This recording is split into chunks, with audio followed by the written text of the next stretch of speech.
cara não sabe de nada. Tem uma coisa que é curiosa. Tipo assim. Tu realmente é muito parecido comigo, velho. Você realmente, eu e você. Isso é uma coisa que eu vi aqui o Baiano Declama falando. O Malboro falou e agora o Tiburcio está conversando com um doidinho de novo. O rapaz, ele tá há 40 minutos fazendo isso. Eu acho que é ilimitado o tempo que ele consegue fazer isso, velho. Papo reto, velho. E veja que acidente. As doações pararam.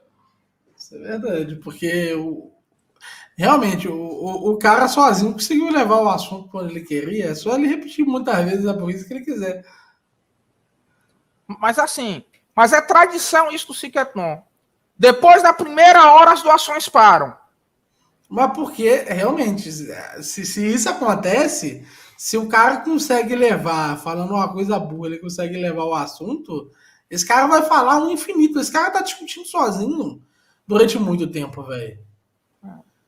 A última pergunta foi se a gente já leu o Current Means of Marxism. Main Currents of Marxism, do Kolakowski. Recentemente, o Kolakowski. Por ocasião, inclusive fiz uma análise, né? O Tiburcio, minha testemunha, fiz uma análise que ainda está para ser terminada, mas relativamente longa do Kolakowski, né, relacionando ele com diversas coisas aí que são visíveis na obra. Tem uma parte para cima de um outro cara que tinha perguntado outra coisa.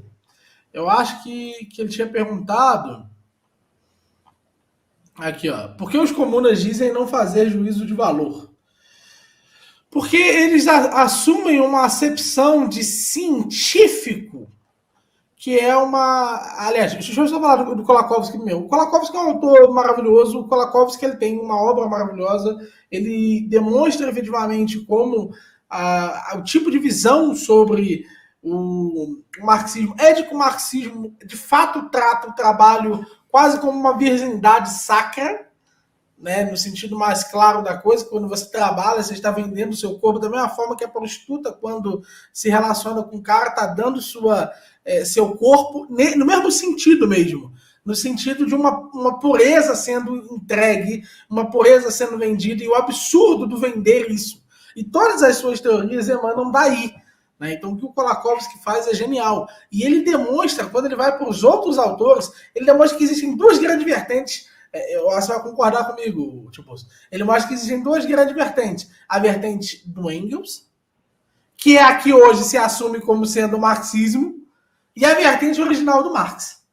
E a versão do Engels é uma que já estava inteiramente circular. Ele tinha uma opinião sobre a situação dos trabalhadores na Inglaterra, ele deu a porra da opinião dele, e depois ele construiu o sistema com as mesmas conclusões e com a mesma estrutura. Quando ele fala contribuição para uma crítica da economia política, que no final termina sendo quase que jogado o capital. É mais ou menos nesse sentido que você tem que assumir as duas vertentes. Aí o Kolakowski explica isso profundamente, né? Ele tem, inclusive, um capítulo de recapitulação, que é um capítulo muito interessante, um capítulo de fundamentações. Inclusive, esse livro está disponível pela Vídeo Editorial. Eu ia comprar esse livro, mas, infelizmente, ele não ia chegar a tempo da escrita do livro. Então, eu acabei lendo ele em inglês. E o pessoal, inclusive, por ocasião da tradução do livro, fez um grupo de estudos do livro do Kolakowski. Então, se você está perdido... me ajudou bastante a ver os capítulos lá para frente, né? Os capítulos, principalmente do segundo volume do Kolakowski, porque nos 3 volumes ele trata coisas diferentes. Então ele começa com os fundadores, ele vai para a continuação, o segundo volume tem o Lenin, e o terceiro ele trata o atual. E no atual tem um autor que é muito importante, 2 autores, que é o Lukács e o Cole.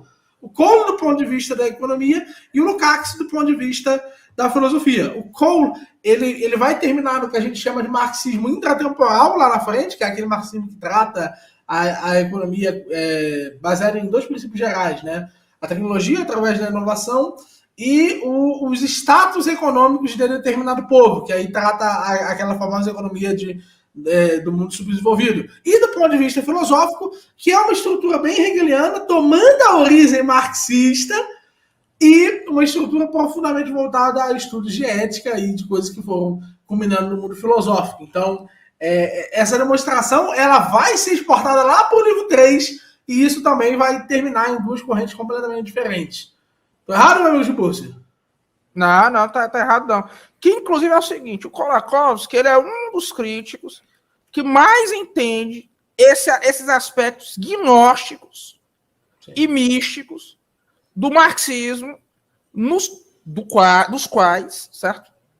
O Engels está plenamente consciente. Na dialética da natureza, o Engels mostra que veio.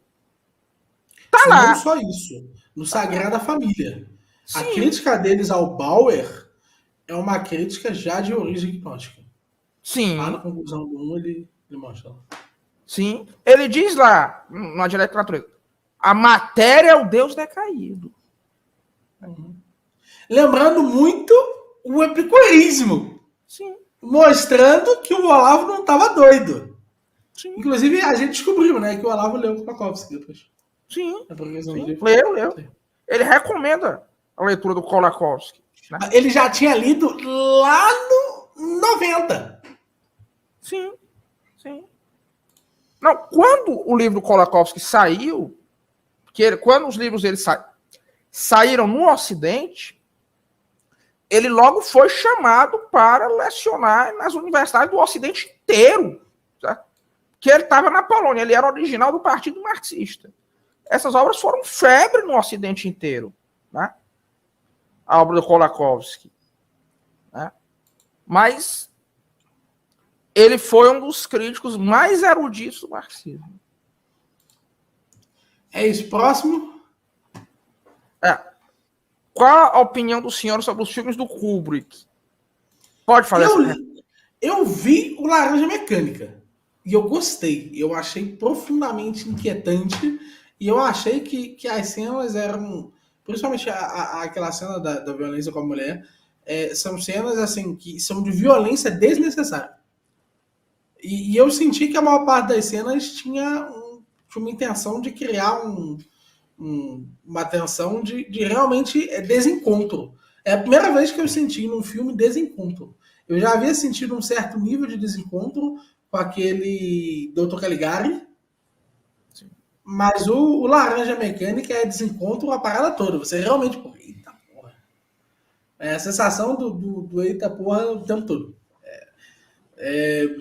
Para usar um termo que o Egerton usa, é quase como se a ação criasse um narrador. Pela própria absurdidade dele, da forma como está colocando, é como se houvesse ali uma narração. Porque, às vezes, essa é uma das formas de manifestação do narrador. Para mim é isso. E o Doutor Fantástico eu não vi. E você, Mambo? O pessoal daqui faz perguntas difíceis, né? Faz. Muitos autores amplos, pra lá, pra cá. Pô, eu prefiro muito mais esse tipo de pergunta do que o cara chegar no chat e falar assim, ô Malboro, explica a teoria do... O cara chega dando R$5, aí ele fala assim, ô Malboro, explica o que é trabalho... não é marxismo, porra. Força de trabalho. Não, trabalho abstrato e... A diferença entre trabalho abstrato e trabalho concreto. Me explica aí, facinho, em 3 minutos. Falar, meu filho, olha que... eu acho que você tá doido. Eu acho muito melhor esse tipo de pergunta do que o cara vir para explicar um negócio complexo, me dando um copo d'água e um bumbum para eu explicar ele mais rápido do que beber um copo d'água e comer bumbum. Mas você já viu um dos dois filmes? Eu não vi nenhum dos dois filmes porque eu sou uma pessoa muito específica em filmes. Eu sou um cara com grande cultura em filmes de zumbi. De terror. De zumbi, de filmes de terror e stand-up comedy. Eu sou um cara que eu averiguo essas duas coisas. 3 coisas. Isso talvez fale muito sobre mim, né? Que é terror e comédia. Mas fale... E aquele cara também, o do Django Livre, gosto muito dele. Tarantino. Deve ser Tarantino. gnose também, modernista. Não sei. Rapaz, Mas fale, meu moço, o que você acha do rapaz, Kubrick? é o seguinte. O que é que eu acho dos filmes do Kubrick? Né? Essa fase niilista, eu não gosto. Essa fase niilista. Certo? Dele. O Laranja Mecânica, eu já gosto porque ele tem uma coisa que é boa. Que ele mostra naquela dissonância, naquele desencontro, como é doentia a mentalidade romântica. Certo? A Nona Sinfonia de Beethoven é uma trilha sonora que combina perfeitamente bem com aquela situação grotesca. Ele mostra como a mentalidade romântica, essa mentalidade romântica tem um aspecto bárbaro. Como já dizia o Mário Ferreira dos Santos, como ela é barbarizada. Mas assim, eu confesso que aquilo ali, que essa violência do filme, no caso do Laranja Mecânica, por alguma razão não me chocou. Por alguma razão. Pode ser porque é muito seguida? Miorim, eu vou dizer uma coisa aqui, que alguém aqui pode achar que eu estou falando besteira. Mas tem certas coisas que, para mim, são café pequeno, diante da realidade que eu já vivi, certo? Por exemplo... Como é que faz Laranja Mecânica? É brabo, hein? Por exemplo... Falar isso pro Laranja Mecânica na tela, porra... Eu juro que esse filme não me chocou em momento algum. Não me senti assim. Um abraço virtual, amigo. Assim,